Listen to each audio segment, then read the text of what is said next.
Good morning students. आज की जो हमारी वर्कशीट है इसमें जो टॉपिक है कैटायन और एनायन। ठीक है, आज की टॉपिक है हमारा कैटायन और एनायन।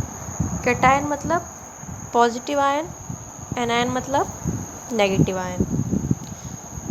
अब कैटायन एनायन समझने से पहले हम थोड़ा सा पीरियोडिक टेबल पे जाते हैं। हम लोग 9th क्लास में पढ़ चुके हैं। हमारे पास कितने एलिमेंट होते हैं? 1 1 8 इतने एलिमेंट्स होते हैं हमारे पीरियोडिक टेबल में। ठीक है, ये एलिमेंट्स जो कि हर एक सजीव है, निर्जीव है, हर एक चीज़ के अंदर पाए जाते हैं ये एलिमेंट्स। कुछ हमारे अर्थ क्रस्ट से निकलते हैं, कुछ हमारी हवा में है जैसे कि नाइट्रोजन, ऑक्सीजन, कार्बन डाइऑक्साइड। कुछ अर्थ क्रस्ट में से निकलते हैं जैसे कि एल्यूमिनियम, बॉक्साइट, ये सारी चीज़ें, गोल्ड, सिल्वर। तो इस तरीके से ये 18 एलिमेंट्स हैं हमारे पास जो हमारी सराउंडिंग में है या जिससे हम बने हुए हैं, हर एक चीज़ में है ये। ओके, अब ये एलिमेंट्स क्या होते हैं? ये न्यूट्रल होते हैं।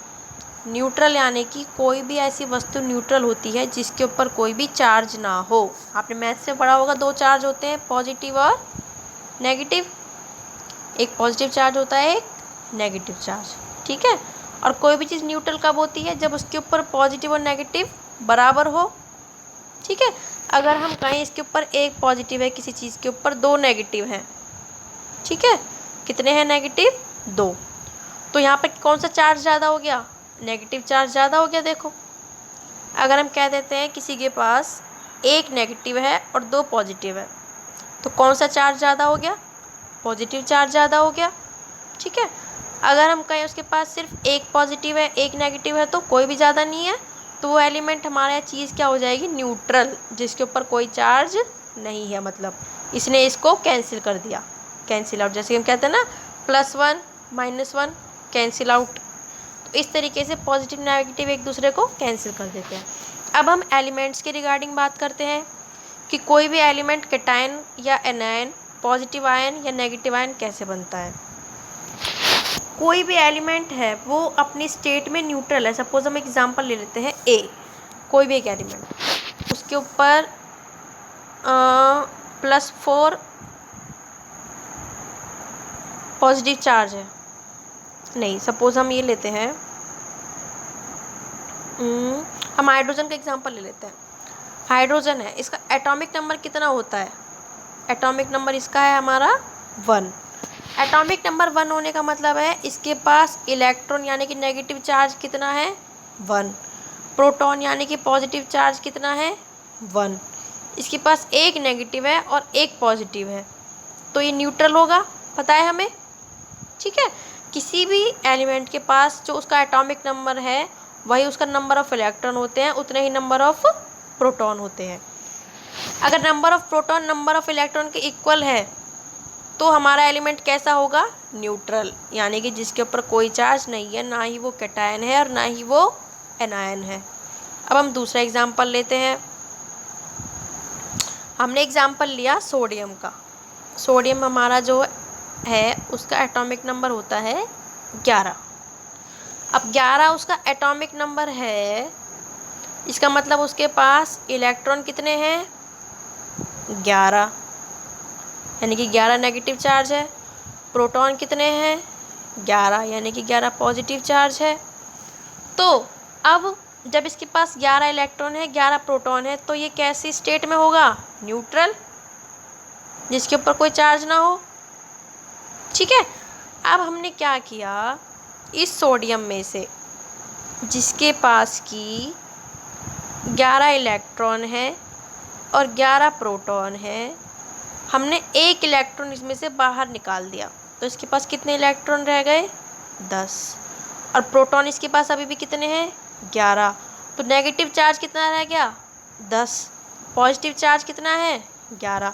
तो देखो, एक पॉजिटिव चार्ज ज़्यादा है, तो हम सोडियम को इस तरीके से दिखाएंगे। ये सोडियम है, हमने क्योंकि इसमें से एक इलेक्ट्रॉन बाहर निकाल दिया, तो इसके ऊपर एक प्रोटॉन ज़्यादा है, अब क्योंकि 11 प्रोटॉन है और 10 इलेक्ट्रॉन। ओके, अब हम दूसरा एग्जांपल लेते हैं प्रोटॉन का ही। ये हमारा ये ले लेते हैं हम कॉपर, ठीक है, या हम ये ले लेते हैं नाइट्रोजन।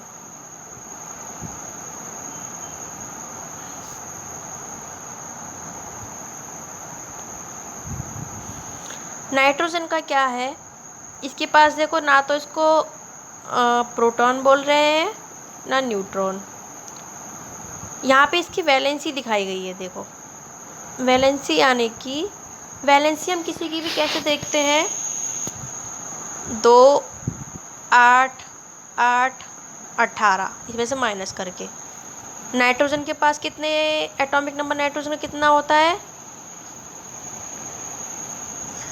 2 और 5, 7 इसका एटॉमिक नंबर होता है। तो पहले शेल में हम 2 फिल कर देते हैं, दूसरे में 5 फिल करते हैं, तो इसके पास 5 इलेक्ट्रॉन है। अब हम जो है अगर 2 से ज़्यादा है तो 8 है, तो हम 8 में से माइनस करके देखेंगे 3, तो या तो इसकी वैलेंसी 5 मानी जाएगी या 3 मानी जाएगी। हम 8 में से माइनस करके देखेंगे बेसिकली लास्ट वाले इलेक्ट्रॉन्स को, ठीक है। अब दूसरा एग्जाम्पल है,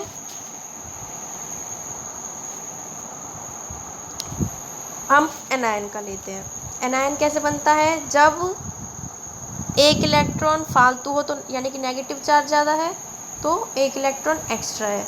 अब एक इलेक्ट्रॉन एक्स्ट्रा कैसे होगा, जब हमने बाहर से डाला हो, क्योंकि प्रोटॉन को तो ना हम ले सकते हैं ना डाल सकते हैं, हम सिर्फ इलेक्ट्रॉन को ही या तो डाल सकते हैं या निकाल सकते हैं, क्योंकि इलेक्ट्रॉन बाहर के कोर में होते हैं, हमें सबको पता है।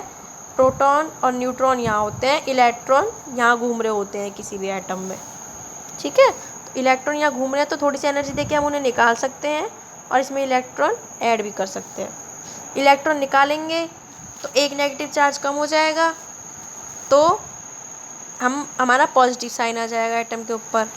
अगर इलेक्ट्रॉन डाल दिया अंदर तो एक नेगेटिव चार्ज बढ़ गया तो हम नेगेटिव दिखाएंगे।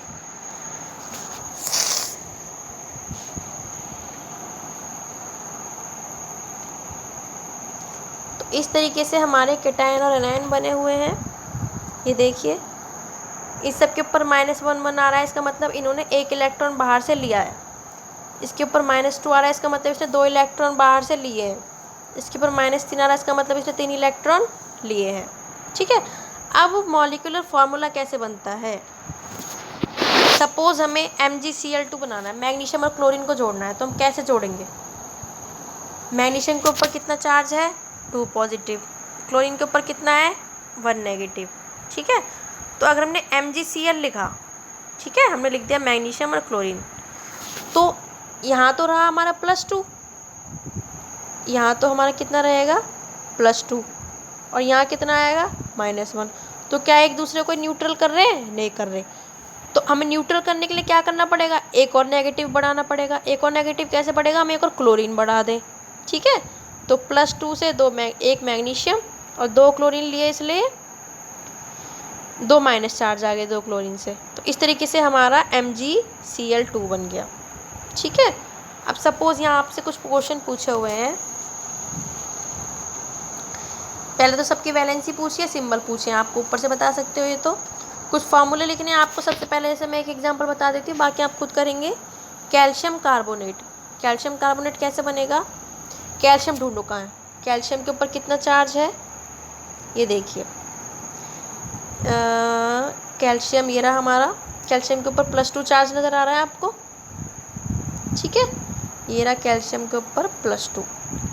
अब ये कह रहा है हमें बनाना क्या है, कैल्शियम कार्बोनेट। तो कार्बोनेट के ऊपर कितना चार्ज है, ये रहा हमारा कार्बोनेट, कहाँ है कार्बोनेट, देखो ये रहा हमारा कार्बोनेट, ठीक है। कितना चार्ज है इसके ऊपर, -2। हमें क्या बनाना है, एक तो हमें कैल्शियम और कार्बोनेट। देखो कैल्शियम के ऊपर कितना चार्ज है, +2, कार्बोनेट के ऊपर कितना चार्ज है, -2, ठीक है।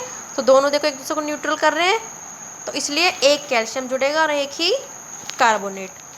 ऐसे नहीं करेंगे हम जैसे पिछली बार क्या था, मैग्नीशियम क्लोराइड में 2 क्लोरीन लिए थे, क्योंकि हमें वहाँ चार्ज बराबर करना था, ओके। तो इस तरीके से बाकी के फॉर्मूले आप बनाएंगे। आपका जो नेक्स्ट